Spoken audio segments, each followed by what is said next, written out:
Hello, everyone. Daniel King here. And today I'm going to talk about one of my favorite business subjects, which is picking a business partner, whether to do it, and what criteria you should keep in mind. In the group practice world, we see a lot of partnerships. And as investors, we think about how that partnership works together. Can we add to it? Do we make sense as partners to join with the team that is already there? So this is something I think a lot about. I have had partnerships that have been successful and some partnerships that have been less successful. Some have been successful for a time. Some were kind of destined probably never to be successful. So I've learned a thing or two. I have a sense of what works and what doesn't here. So I'm going to start by talking about when it makes sense in general to have a business partner. Then I'm going to give you what, to my money, if it does make sense, is the number one standard you should have, the number one most important guiding principle. And then I'm going to give you three other important criteria to keep in mind, which I think are always going to be important regardless of the industry you're in, what you're doing. I know that this podcast is mostly for group practice owners, but it applies beyond that. So let's start with when it makes sense, when it doesn't. I think when you define as a founder exactly what you want to achieve, that is a crucial step to determining whether it makes sense to have a partner or not. And the most important element of that vision is how ambitious it is. So if you want to build a lifestyle business that sustains yourself, your family, a small number of other people, 15, 20 people, something like that, there probably isn't a need for a business partner, or at least the case for a business partner is less strong. If, however, you want to go beyond a lifestyle business, if you know you're not going to be content until you build something really substantial, really big, there's no right or wrong here. This is not a suggestion that you must try to build the biggest business possible, because I think the most important thing is to do what you're aligned with. So if you don't feel that level of ambition to build something really, really big, then you really don't need a business partner. If the ambition is simpler, a simpler structure often works best, and there are fewer needs that business has. So this isn't to say that if you want to build a lifestyle business, you shouldn't have a partner, but it is to say the case for having a partner is much stronger if you want to grow something beyond the lifestyle level.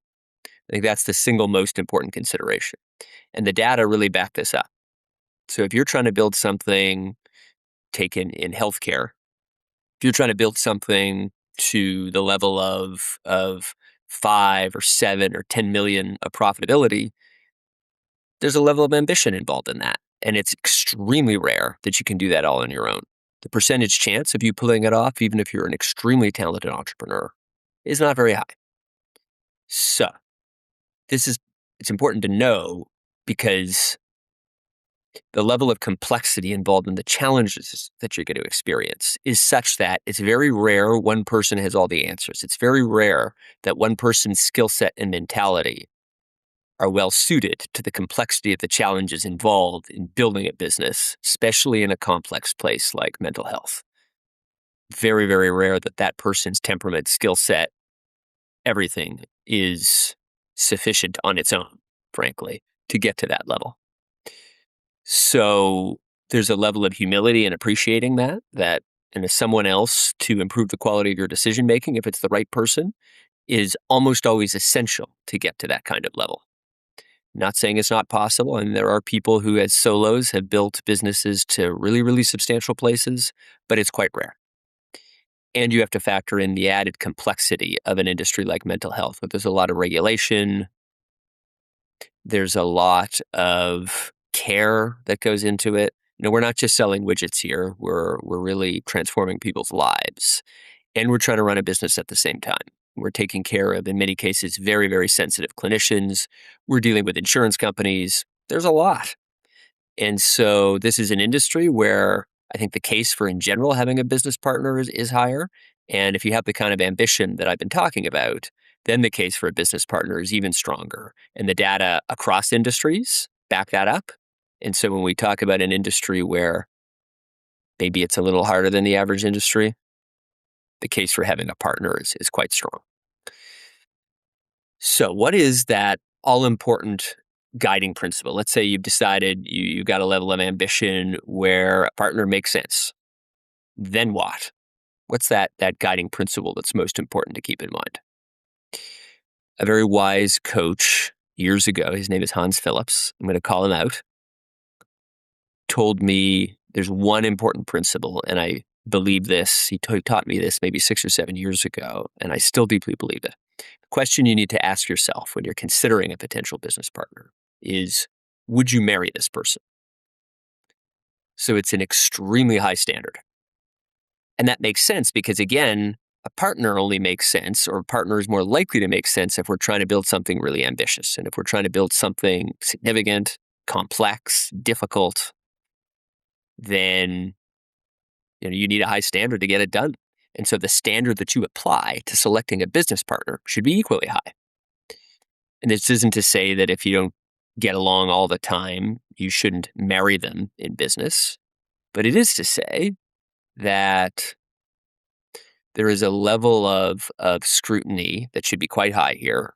And you should hold yourself and your business partner to a high standard if you want to get to a high place. So ask yourself the question, would you marry this person?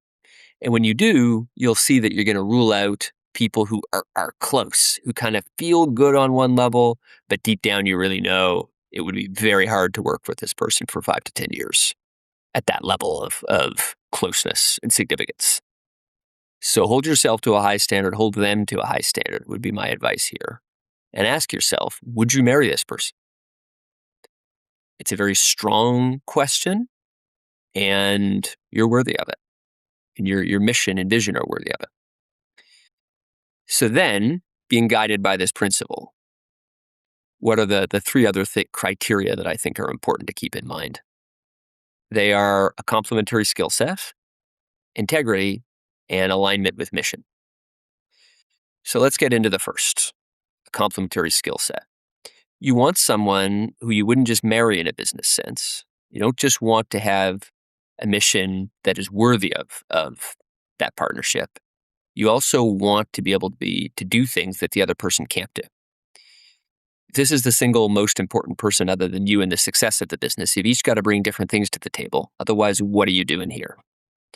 You don't want someone who thinks the way you do. Otherwise, you're not going to get the benefit of diversity of thought. And in business, when decisions need to be made quickly and those decisions matter, diversity of thought really matters. So on the one hand, you want to marry this person, but on the other hand, you got to be different. People say, romantically, some marriages work when people are very similar. Here, at least in skill set, you want difference because they got to be good at things that you're not to justify the substantial ownership that they have in the business. Similarly, why should they work with you if you can only do things that they can do? So this isn't to say there shouldn't be any overlap, but it is to say that in general, you guys should be bringing complementary skills to the table. And one way that has been useful for me, I'm sure there's many other ways, is to create what I call a self-awareness cheat sheet for each of you. It's a one-page document that sort of summarizes who you are in business. And on that spreadsheet, I include psychometric data. So I include, what are the personality tests, like the 5 factors, Myers-Briggs. A lot of people don't like Myers-Briggs. I like a certain version of it. So what data do you get from those tools? And what other people say about you? So you can use 360s where other people are weighing in on how you show up and who you are at work. So I aim to create a kind of one-page self-awareness cheat sheet for myself and a potential partner so that I can see distilled in a summarized form, who are they and who am I? And are we really bringing complementary skills to the table? You'll know pretty quickly if you do that or something similar. Next is integrity.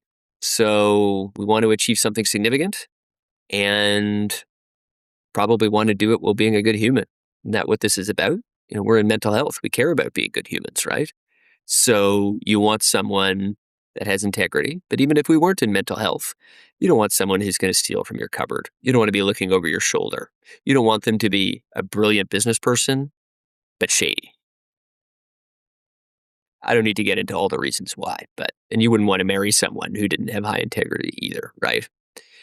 All that said, I think integrity is a spectrum rather than a dichotomy. So it's not that you're low integrity and I'm high integrity, but feel into who this person really is. Just like when you're dating. Is this person, can you really trust them deep down in your bones? I think you'll know. And then the final point, the third point, in terms of the criteria that I found are significant, it's mission. Are they aligned? Do they really give a shit, right? They may have tons of integrity. They may have a complementary skill set. But do they actually want to achieve what you want to achieve? Are you aligned in terms of the mission that you have? Do you guys have the same vision? Do you both want to pull it off? Do they wake up burning with excitement to work on the thing that you care about? So if they're not aligned with that mission, even if they like you, if you want different things, if you want to create different things in the world, your energy is going to be mismatched. It's not going to work so well, will it? So you want a complementary skill set, you want integrity, you want alignment on mission, and have honest conversations about what do you want to create. Really feel into whether you're aligned or not. So if you're not, it doesn't make sense, right? So in summary, the case for a business partner is stronger if we are ambitious and want to build something way beyond a lifestyle business, and that case weakens to the extent we want a lifestyle business. We want to hold our partners and ourselves to a high standard and ask, would you marry this person? And then we want complementary skills, we want integrity, and we want mutual alignment with a mission that everyone's excited about. I hope this helps. And if you want to talk more about this, my email is in the show notes, relatively easy for you to find, dan@firesidestrategic.com. Thanks for listening. Take care. Bye.